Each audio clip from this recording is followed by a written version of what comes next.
મિત્રો લાગશે વાર પણ આવશે મજા. બરાબર મજા આવે ને. કારણ માઇકમાં થયા છે અને 2000 વ્રત કર્યું એમાં પૂરાની પ્રગટ થયા છે અને શિવલિંગ બને છે પુરાણોમાં ઉલ્લેખ છે. જોઈ શકો છો આપણે અંદર જતા કરી લીધા તો હજી કેટલી ઊંડી છે? અરે હજી તો બહુ ઊંડી છે. અને દર્શન કરીને તમને કેવો અનુભવ થયો? હવે સારું લાગ્યું.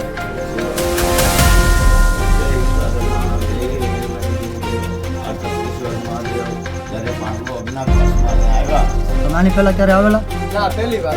તો મિત્રો ગુફા કેટલી ઊંડી છે તમે જોઈ શકો છો. આ ભાઈનું માથું છે ને ગુફાને અડી જાય છે ને અહીંયા બેઠા બેઠા જવું પડે ને. બેઠા હાલો, બેઠા. કાંઈ વાંધો નહીં, મહાદેવના દર્શન તો થાય. હા પાણી જે આ ગુફાની નીચેની સાઈડમાંથી પાણી ટપકે છે આ બિંદુઓમાંથી. આ મંદિર ગુફાની એકદમ નજીક છે ડાબી બાજુ. તો કેમ છો તમે બધા મિત્રો? તમે બધા મિત્રો મજામાં જશો અને મિત્રો હું પણ મજામાં છું. તો મિત્રો શ્રાવણ મહિનો ચાલી રહ્યો છે તો અત્યારે અમે ગીર ગઢડા અને જામમાળા જે રોડ છે ત્યાં ઊભા છીએ અને આ જે બોર્ડ તમે મારી પાછળ જોઈ રહ્યા છો એ ટપકેશ્વર મહાદેવ તરફ જવાનું બોર્ડ છે. અને મિત્રો તમે જોઈ શકો છો આ જે રસ્તો છે એ ફરેડા ગામમાં થઈ અને ટપકેશ્વર મહાદેવ જાય છે. તો આપણે આ રસ્તેથી જ ટપકેશ્વર મહાદેવ જવાનું છે જે અંદાજે અહીંથી 5 કિલોમીટર થાય છે. તો તમે વિડીયોમાં બન્યા રહેજો. તો ચાલો જઈએ આપણે ગીરની યાત્રાએ અને મહાદેવના દર્શન કરવા. ગીર સોમનાથ જિલ્લાના ફરેડા ગામ નજીક ટપકેશ્વર મહાદેવનું મંદિર આવેલું છે. આ સ્થાન આ પવિત્ર મંદિર ગીર ગઢડા તાલુકાથી ફરેડા ગામથી આશરે 3 થી 4 કિલોમીટર જંગલોની વચ્ચે આવેલું મંદિર છે.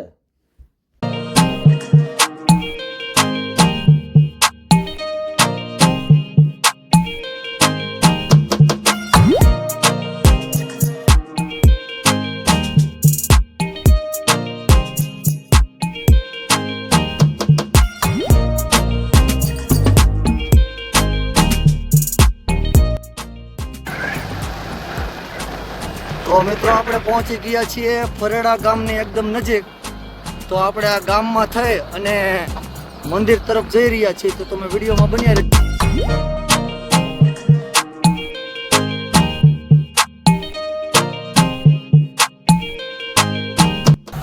મિત્રો હવે આપણે આ બાજુ વળી જઈશું અને આ જે રસ્તો જાય છે ટપકેશ્વર મહાદેવ તરફ જાય છે.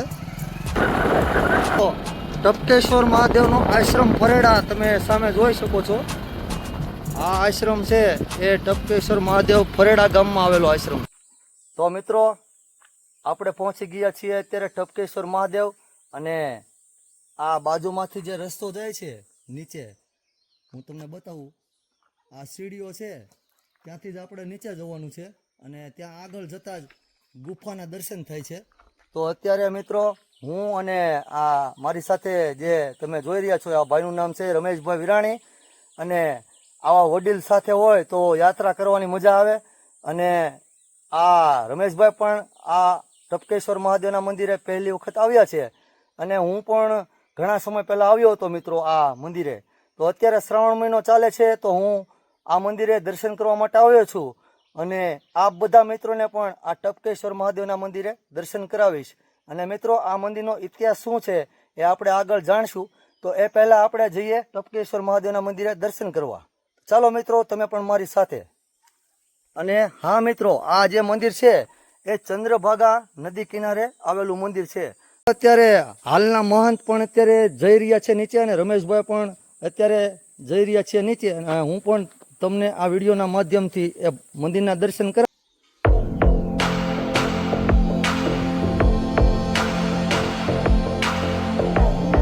તો મિત્રો તમે દર્શન કરી શકો છો એ ગુફાના જ્યાં ટપકેશ્વર મહાદેવ બિરાજે છે. તો આપણે હવે દર્શન કરવા માટે જઈ રહ્યા છીએ મહાદેવના. તો તમે વિડીયોમાં બન્યા રહેજો. આપણે ફાઇનલી પહોંચી ગયા છીએ ટપકેશ્વર મહાદેવના મંદિરે અને એમની ગુફા જે છે મારી પાછળ તમને દેખાતી છે.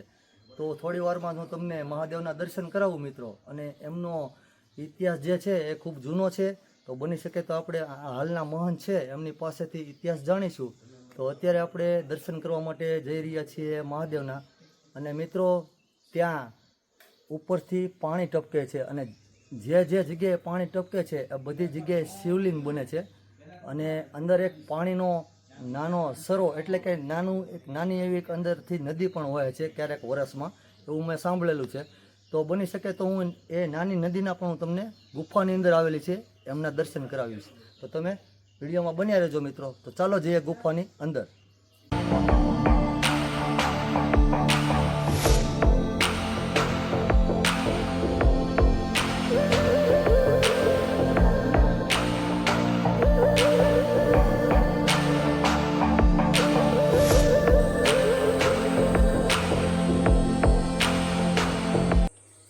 તો મિત્રો આપણે ટપકેશ્વર મહાદેવ ગુફાની અંદર દર્શન કરવા માટે જઈએ તો અહીં તમને કાળ ભૈરવ દાદાના દર્શન થાય છે.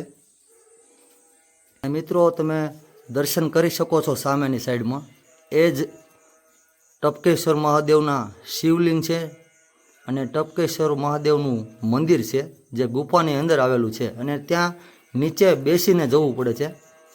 રમેશભાઈ તમે જોઈ શકો છો કઈ રીતે જાય છે. તો મિત્રો આપણે અત્યારે ફાઇનલી પહોંચી ગયા છીએ મહાદેવના સાનિધ્યમાં, જેને ટપકેશ્વર મહાદેવના નામેથી ઓળખવામાં આવે છે મિત્રો. અને તમે વિડીયોમાં દર્શન કરી શકો છો ટપકેશ્વર મહાદેવના. અને અહીં આગળ નંદીજી મહારાજ બિરાજે છે, કાચબાજી પણ છે. અને મિત્રો અહીં આ ગુફામાં ઉપરથી જે જગ્યાએથી પાણીના ટીપા પડે છે એ બધી જગ્યાએ ઓટોમેટિક શિવલિંગ બનતા જાય છે. તો એ બધી શિવલિંગના હું તમને આ વિડીયો દ્વારા દર્શન કરાવીશ. તો તમે વિડીયોમાં બન્યા રહેજો મિત્રો. તો પહેલાં આપણે દર્શન કરી લઈએ આ મુખ્ય શિવલિંગ જે છે એમના. અને મિત્રો શ્રાવણ મહિનો ચાલતો હોવાથી અહીં ભક્તોની પણ ઘણી બધી ભીડ જોવા મળે છે. પણ હું આજે વહેલી સવારે જ અહીં દર્શન કરવા માટે પહોંચી ગયો છું. મિત્રો રમેશભાઈ અત્યારે ભગવાન ભોળાનાથની પૂજા કરી રહ્યા છે. રમેશભાઈ આ શિવલિંગના દર્શન કરી તમને કેવો અનુભવ થયો? મજા આવી ગઈ, બહુ ખુશ થઈ ગયો હું. ખુશ થઈ ગયા ને? ખુશ થઈ ગયો, અહીંયા પહેલી વાર આવ્યો હું. તો મિત્રો રમેશભાઈ મારી સાથે પહેલી વાર આવેલા છે અને ખરેખર મિત્રો તમે એકવાર આ શિવલિંગના દર્શન કરવા અચૂક આવજો.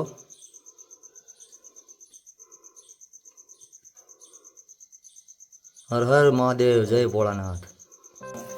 જન્મ મૃત્યુ જરા વ્યાધિ પીડિતમ કર્મ બંધને ઓમ ત્રંબકમ યજામહે સુગંધિ પુષ્ટિવર્ધનમ ઉર્વારુકમેવ વંદનામ મૃત્યુમોક્ષિયમામૃતમ વંદે દેવયુમાપતિ સુરગુરુ વંદે જગતકારણમ વંદે પન્નગભૂષણમ રુદ્રમ વંદે પશૂનામ પતિ વંદે સૂર્યશાકવૈનયનમ વંદે મુકુંદમ પ્રિયમ વંદે ભક્તજનાદયમ સવર્ધમ વંદે શિવમ શંકરમ. ટપકેશ્વર મહાદેવની જય. આ ટપકેશ્વર મહાદેવ જ્યારે પાંડવો અજ્ઞાતવાસમાં અહીંયા આવ્યા, કુંતામા સાથે હોવાથી, કુંતામાને શિવની પૂજા રોજ કરવાનું હોવાથી કૃષ્ણ ભગવાને ચંદ્રભાગા નદી અહીંયા ઉત્પન્ન કર્યા. જ્યાં પાણીના ટીપા પડે ત્યાં શિવલિંગ બને છે. આ ગુફામાં છે, જંગલની એજમાં છે. એક મેઘાવી નામના મહાત્મા થયા છે, એને 2000 વ્રત તપ કર્યું, એમાં ગંગાજી પ્રગટ થયા છે અને શિવલિંગ બને છે એ પુરાણોમાં ઉલ્લેખ છે. આ ટપકેશ્વર મહાદેવ જ્યાં પાણી ટપકે છે ત્યાં ગાયના આસળ જેવું ઉપર બની જાય છે.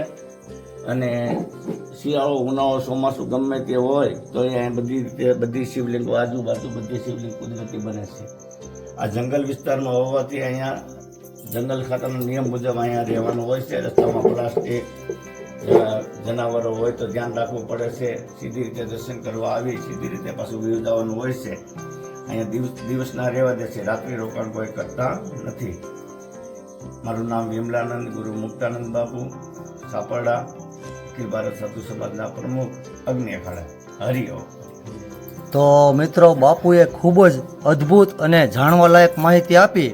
તો બાપુએ કીધું એ પ્રમાણે અહીં આ જે શિવલિંગ છે ખૂબ જૂનો ઇતિહાસ ધરાવે છે. તો મિત્રો તમે એમના દર્શન કરી શકો છો. અહીં ઘણી બધી શિવલિંગના દર્શન થાય છે ટપકેશ્વર મહાદેવના મંદિરે આવીએ એટલે. અને આ બધી શિવલિંગ જે છે પાણી ટપકે એમાંથી બને છે. તો હું તમને જ્યાંથી પાણી ટપકે છે ને એ પણ બતાવું. ગુફાની નીચેની સાઈડમાંથી પાણી ટપકે છે બિંદુઓમાંથી, અને તેમાંથી અલગ અલગ પ્રકારના ઘણા બધા શિવલિંગો અહીં તમને જોવા મળે છે, તો તમે એમના પણ દર્શન કરી શકો છો. સામે છે એ ટપકેશ્વરનું મુખ્ય શિવલિંગ છે અને તમે અહીં વિડીયોમાં એમની નજીક જ જોઈ શકો છો. અહીં ઘણા બધા શિવલિંગો તમને જોવા મળે છે. તમને જોઈ શકો છો આ શિવલિંગ ઉપર પાણી ટપકે છે અને આ શિવલિંગ બને છે અને આવા અનેક શિવલિંગ તમને આ ટપકેશ્વર મહાદેવના મંદિરની અંદર જોવા મળે છે આ ગુફામાં. તો તમે એ બધા શિવલિંગના પણ આ વિડીયોના માધ્યમથી દર્શન કરી શકો છો.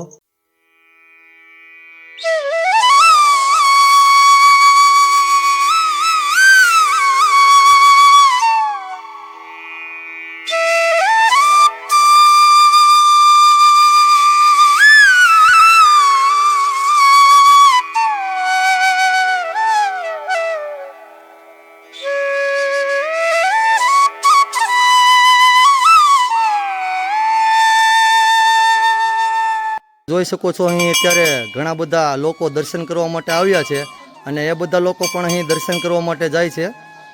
તો આપણે એ પવિત્ર શિવલિંગના દર્શન કરી લીધા. તો હવે હાલના મહંત જે છે એમની પાસે આપણે જઈએ. બધા લોકો તમે જોઈ શકો છો, એમાં રમેશભાઈ પણ સાથે છે અને બધા બહેનો જે છે બધા અંદર દર્શન કરવા માટે ગયા હતા. મહાદેવ અને જે આ મંદિર દેખાય છે ત્યાં એક સમાધિ આવેલી છે. સંત શ્રી શિવાનંદજી મહારાજની સમાધિ મંદિર છે મિત્રો. આ તમે વિડીયોમાં જોઈ શકો છો. આ મંદિર ગુફાની એકદમ નજીક છે.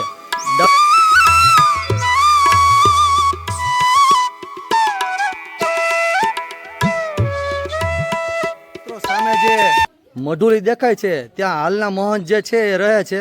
તો હવે આપણે ત્યાં જઈશું. તો મિત્રો તમે દર્શન કરી શકો છો, એ હાલના મહંત છે.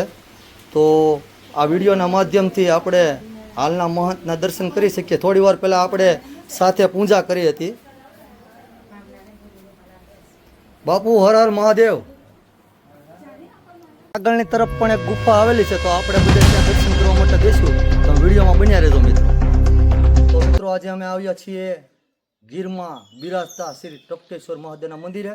શ્રાવણ મહિનો ચાલુ છે મિત્રો. તો હું અને રમેશભાઈ વિરાણી જે બાઢડાના વતની છે, અમે બંને ત્યાં દર્શન કરીને અહીં થોડીક જ આ નજીક એક ગુફા આવેલી છે. તો મિત્રો આ ગુફાની અંદર પણ એક શિવજીની શિવલિંગ બિરાજમાન છે. તો તમે વિડીયોમાં બન્યા રહેજો મિત્રો. આ ખૂબ જ જૂનો ઇતિહાસ ધરાવતી ગુફા છે. હું તમને આ ગુફાના દર્શન કરાવતો જાઉં અને ત્યારબાદ આપણે જે લાસ્ટમાં શિવલિંગ આવશે એમના દર્શન કરીશું. તો મિત્રો તમે વિડીયોમાં બન્યા રહેજો. આ ગુફા જે છે એ ખૂબ જૂનો ઇતિહાસ ધરાવે છે અને એ ગુફાના હું તમને આ વિડીયોના માધ્યમથી દર્શન કરાવતો જઈશ. તો ચાલો મિત્રો આપણે જઈએ ગુફાની અંદર.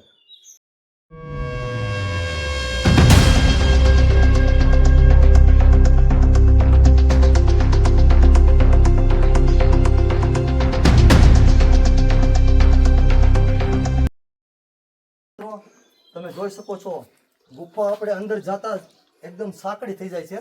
એટલે કે ત્યાં નીચે બેસીને જવું પડે છે, કારણ કે આગળ જતા ગુફા એકદમ સાંકડી બની જાય છે. તો ચાલો મિત્રો આપણે જઈએ ગુફામાં.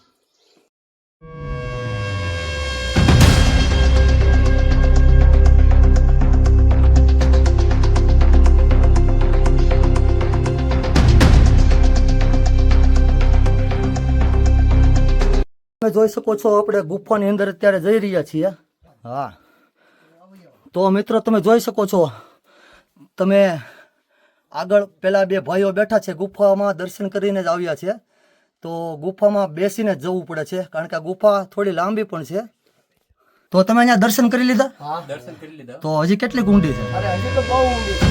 અને દર્શન કરીને તમને કેવો અનુભવ થયો? અરે સારું લાગ્યું. તમે આની પહેલા ક્યારે આવેલા? ના, પહેલી વાર. તો મિત્રો ગુફા કેટલી ઊંડી છે તમે જોઈ શકો છો. આ ભાઈનું માથું છે ને ગુફાને અડી જાય છે ને અહીંયા બેઠા બેઠા જવું પડે ને. બેઠા બેઠા. કાંઈ વાંધો નહીં, મહાદેવના દર્શન તો થાય. પાણી જે ટપકે ને અહીંયા શિવલિંગ બને.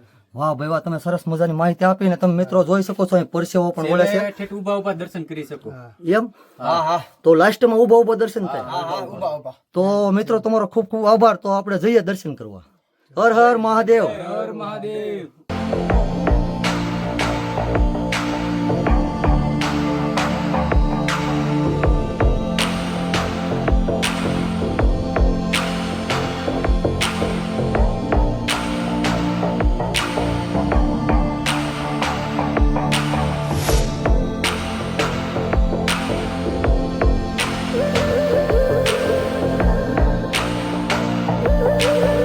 મિત્રો આપણે પહોંચી ગયા છીએ ફાઇનલી ગુફાની અંદર, જ્યાં પાણી ટપકી રહ્યું છે અને શિવલિંગ બને છે. તો આ શિવલિંગના તમે દર્શન કરી રહ્યા છો. આ છે ટપકેશ્વર મહાદેવની પાછળની સાઈડમાં આવેલી ગુફા અને ત્યાંની શિવલિંગ.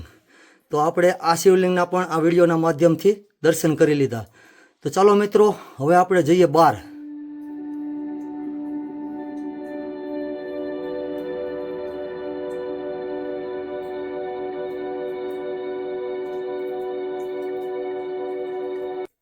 મિત્રો તમે જોઈ શકો છો, આ ચટ્ટાનોની વચ્ચેથી આપણે આ ગુફામાં આવી શકીએ છીએ, જ્યાં હું તમને માત્ર ને માત્ર બધાને દર્શન કરવા માટે લઈને આવેલો છું. તો હવે આપણે જઈએ બહાર.